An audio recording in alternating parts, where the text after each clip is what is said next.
Guys, guess what's going on? I met Maria Lasin of Australia's sister. She's right here. sabi niya kapatid niya si Maria Lasin. Kapapanood ko lang nagbumili ng bahay si Maria Lasin. Ito talaga ever since. Sa Pilipinas pa ho ako. Paborito ko na to. Yung tawag ko dito, twisted donut. Diba twist? Diba meron to sa mga K-drama? Oh, hindi. Ano ito? Patatas pa ba?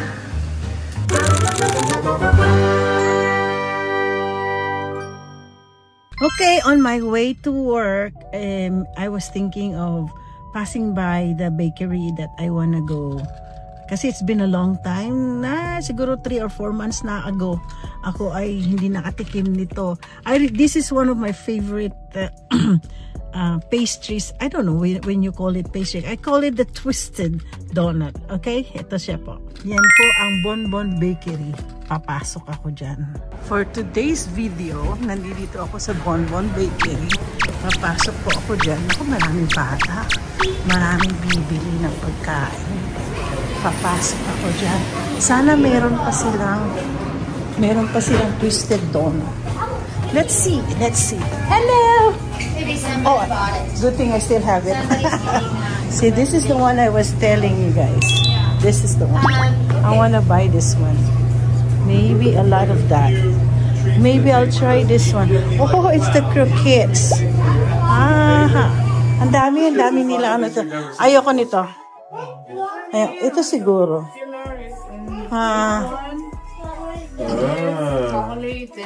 Get this one. I'm gonna go around. Okay, they got the peanut Estella donut. Yeah. Thank you very much. That was good. The twisted donut is. This one's really good. That's the reason why I go. Oh yeah. Yeah, because of that. And then. Okay. Hi. Let's get the buttercream, the chocolate cream. Oh, they have corned beef here too. Let's get a few twisted donuts. Hey, honey, don't touch. Daddy's gonna eat one of these. Who else wants one? I want a red bean donut. Okay. Then look at that. Ito po yung cake nila. Oh my gosh! I have not tried this cake yet. Next time, I'm gonna go order. Dito na lang. Parang tignan niyo yung tsura ng kanilang cake. Oh. Parang ang yummy niya. Yeah. Tingnan mo. Ay, mukhang yummy din to. Oh my gosh. I'm gonna buy that next time. Ano pa ba?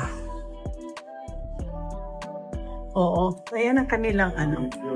Gusto ko talaga itong bakery na to. So, di ba? Ganyan-ganyan ang itsura ng bakery. Guys, guess what's going on? I met Maria Lasin of Australia's sister. She's right here. Sabi niya kapatid niya si Maria Lasin. Kapapanood ko lang nagbumili ng bahay si Maria Lasin. Uy, pag pumunta siya dito, ha? Opo, ma'am. Sana nga pupunta siya dito para mag-meet mo din. Oo, para mag-collab kaming dalawa. Nakakatuwa. Meet you pa. Guys, meet you. Darating din mga vloggers, ibang vloggers from the Philippines. Ipapamit ko sa'yo. Pupunta kami dito. Talaga? Thank you po. Panoorin ninyo yung mukbang ko mamaya. Breakfast time! Dumaan po ako sa Bonbon Bakery dyan sa may bandang South Tacoma Way, malapit sa pangalan yung nakalimutan ko pangalan ng grocery kasi dalawang alam ko, isang Paldo at isang H-Mart. Yung isang hindi ko alam, yun na nga. So anyway, kasi matagal ko na talaga ito, tuwing pupunta rito mga Korean clients ko, dinadalhan nila ako nitong donut na to. Okay? So, bago ako mag-umpisa, nakakatuwa po, may balita po ako, siguro sa after nitong aking yung kanina, nagpunta ako sa bakery, yung yung assistant doon ng may-ari, nakakatuwa, she's Filipina. Tapos, sister niya si Maria Lasin sa Australia, remember? She's a very famous vlogger. Tapos nagva-vlog din daw siya. Naku, kakaibiganin ko nga siya. Naku, pupunta-punta na naman ako doon at kukunin ko kanyang ano. Tapos invite ko siya sa mga ano, sa mga vlogs. Tapos ito, hindi ko pwedeng makain ito. Ito po yung aking binili sa kanila. Ito po. Yeah. Marami po ako nabili. Okay? Lagay ko dito sa table. Sa akin na yung kape. Ako po iinom ng kape. Kasi breakfast po to. Kung alam niyo po yung Twisted, nung nanonood kayo ng mga K-drama. Okay? Diba ho? Ito talaga ever since. Sa Pilipinas pa ho ako, paborito ko na to. Yung tawag ko dito, Twisted Donut. Diba? Twist. Diba meron to sa mga K-drama? Oh. So sa K-drama. Ngayon, walang kutsara. Kakainin ko to by my hands. Wala akong pakialam. Kamay ko to. Ilalagay ko sa aking tiyan. So, malamig na medyo malamig na, hindi na. Pag, kunwari, like, 7 o'clock, last time nung bumili ako nito, madaling maaga, kasi ano, tapos mainit-init pa. Kasi ang start ng office ko dito is 9 o'clock, so mga 8 o'clock na doon ako bumibili na ako nito. Ang sarap. Paborito ko to. Kahit anong donut shop, may mga ganito. Kaya lang, ang difference sa mga other donut shop, na may twisted sila. Sa kanila flour. Ito mukhang rice cake ko. Iba yung lasa. Iba ang ginagamit nilang flour. Kaya, minsan, yung mga hindi na nga, gagamitin ko. Kaya nga po minsan, yung mga Koreano, talagang masarap. Pero pag nanonood ako ng K-drama, sarap.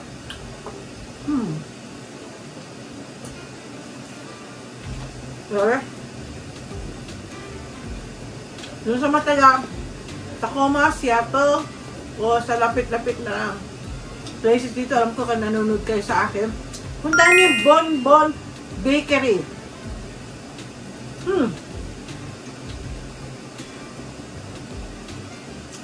Magkape ho tayo. Ayun lang po ang breakfast. Ngayon, uubusin ko to. Kaya lang, siyempre, ayaw ko naman sayang ng oras. Ito po. Ito din. Meron din sila sinasabing croquette. Mostly mga croquetas eh. Ano ba lamat nila? Potato ang nilalagay nila. So, bubuksan ko natin. Ano ko na yan muna dyan? Potato. Ay, hindi. Ano ito? Patatas ba ito? Masarap. Ay, sarap. Ano naman ito? Oo nga, parang siya nag-grate na na patatas. Hindi ko tinanong kung ano naman ito. Basta nagbilang croquette. Minsan kasi mga croquette. Patatas, meron kang nilalagay sa loob. Parang parang empanada pero ganitong pakaluto. Sarap. Pwede itong lunch. Kasi masyado dito pwede. Ang breakfast talaga ito. Malinamnam siya. Dami daming laman. Mahihiran ako.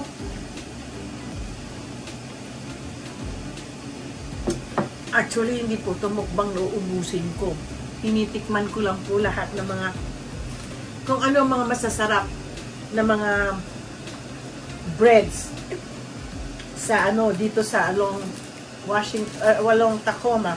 Ito medyo mainit-init. Ay, mainit-init pa.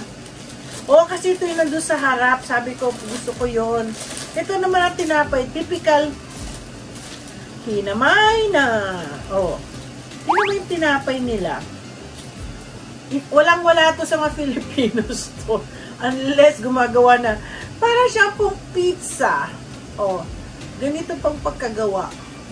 Alam mo yan? Zoom mo. Ma-zoom kaya. Yan, ganyan po yung ano.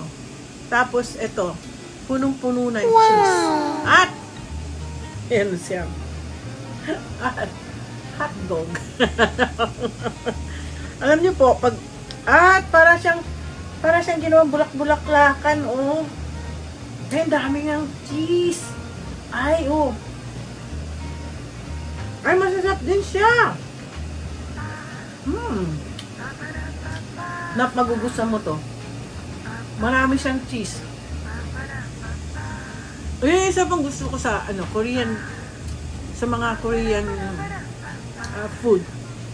Mahilig po sila sa cheese. Mainit-init pa, ha? Ay, man talaga siya nilagay sausage. Dugyot ako. Ang sarap-sarap. Ang sarap-sarap. Grabe. Ang sarap po. Balik po. Hindi ko maubos to, eh. Init-init pa, eh. Balik po. Ako lang ang nakakain. Sino kakainin niyo isa dyan? Ako? Ito. So guys, kung gusto niyo masarap na bread, ubusin ko na lang tong aking donut. Kung gusto niyo pong kumain ng masarap na bake na bread, lalo na itong twisted donut or donut. Meron silang donut, meron din silang mabibilog-bilog. Masarap po talaga lahat. Ibang klase po ang kanilang twisted donut kaysa sa ordinary, yung regular donut shop. Iba.